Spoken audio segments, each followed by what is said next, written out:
To talk more about the separation of church and state and if that line is getting hazier, I'm joined now by Daniel Faraci. He's the director, Grassroots Political Consulting LLC, and AJ Johnson, development director for American Atheists. Welcome to the both of you. Daniel, I'm going to start with you. Too much religious talk in politics today. I don't believe so. We've had an integral amount of religion in politics since our founding fathers, who were a mix of agnostic, Judeo-Christian, natural law, common law, put that all together.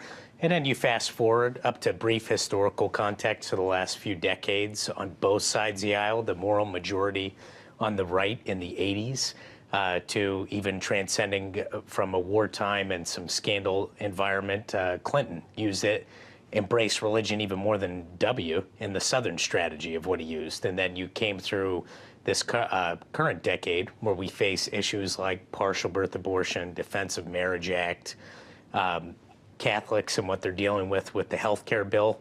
And there are a lot of religious issues, whether right or wrong, that are an integral part of the American political process right now.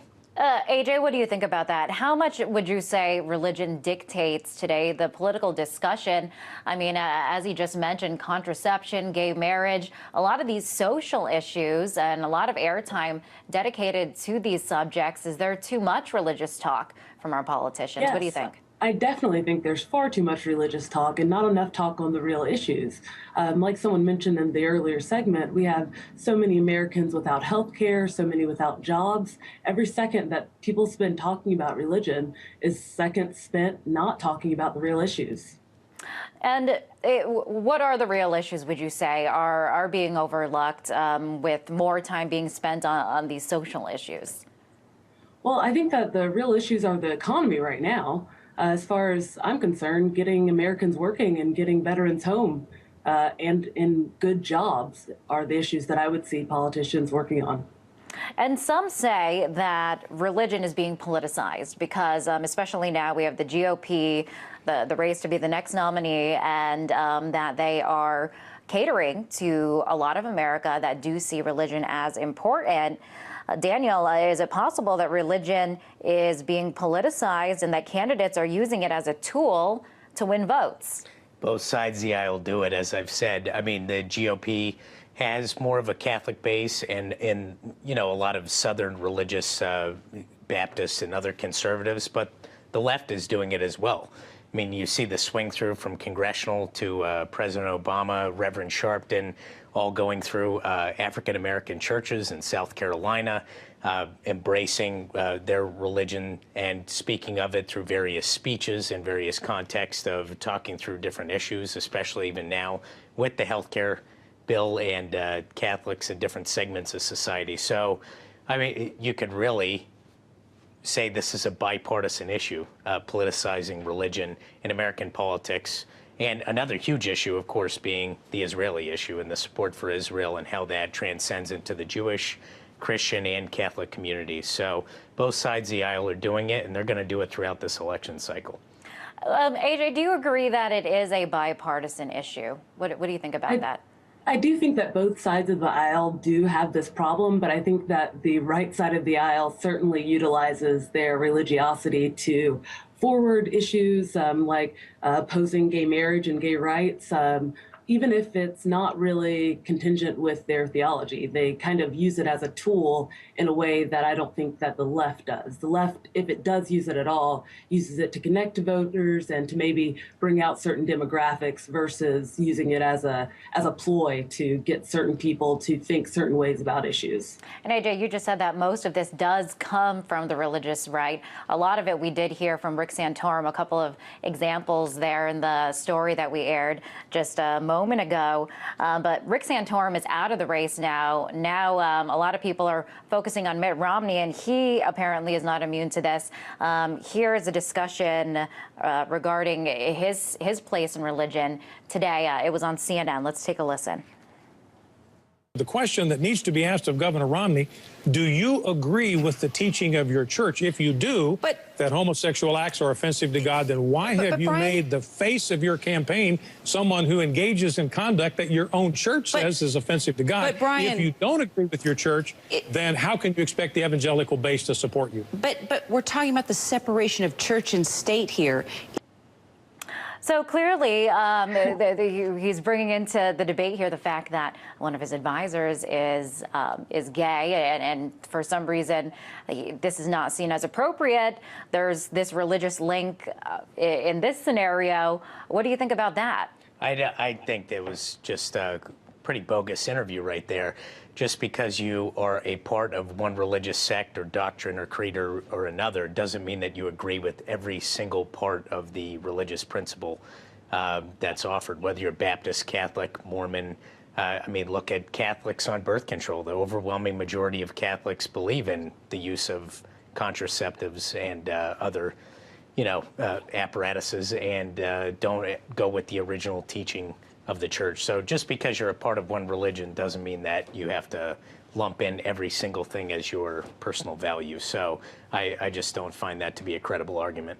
All right, AJ, I'm going to let you respond to that.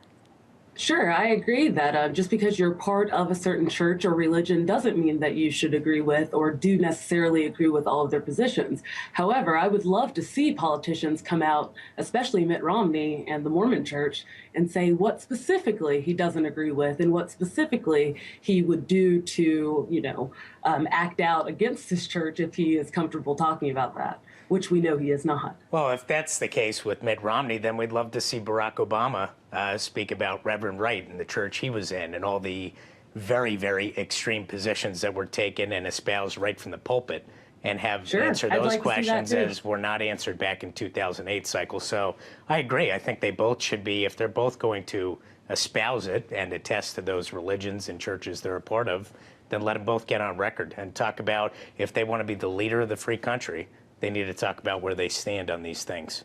Now, at the center of this argument is this whole separation of church and state. And do you think that we, in fact, have that today? Oh, separation of church and state is a great misnomer as well. It was a letter from Thomas Jefferson to a group of religious activists, basically espousing how we were not to have one established religion like the English did at the time for this country, and we were supposed to, and constitutional principles, the free exercise, establishment of religion allows any religion, as long as it doesn't incite violence and other things like that, to be a part of American culture.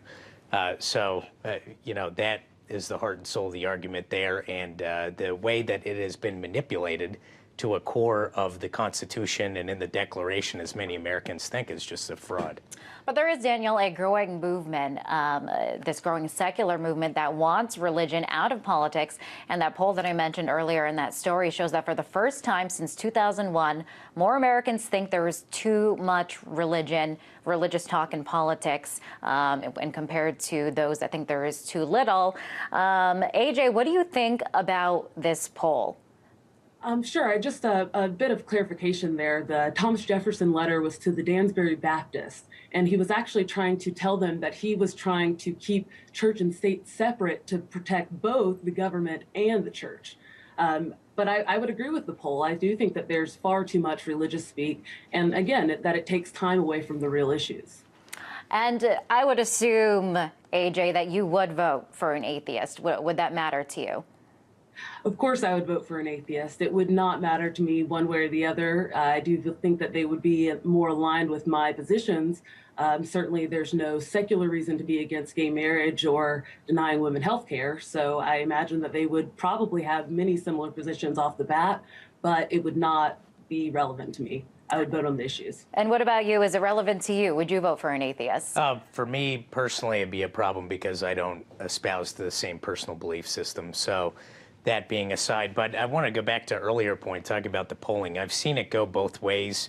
It kind of feeds back into a point of, although I'd articulate it different, what's a real issue and not, about AJ's point about the economy. And basically that's why Mitch Daniels on the right side of the aisle probably had it best, the governor of Indiana, talking about a truce doctrine on social issues and dealing with the fiscal tsunami, as he called it, that we have presently to take care of. And I think that's why even the poll you indicated is how it stands: too much religion, too much of this and that in politics. I think people really want progress, solutions, and things to be done in the economy in this country as the central core issue, and that's why we're seeing the sentiment of voters be like that right now.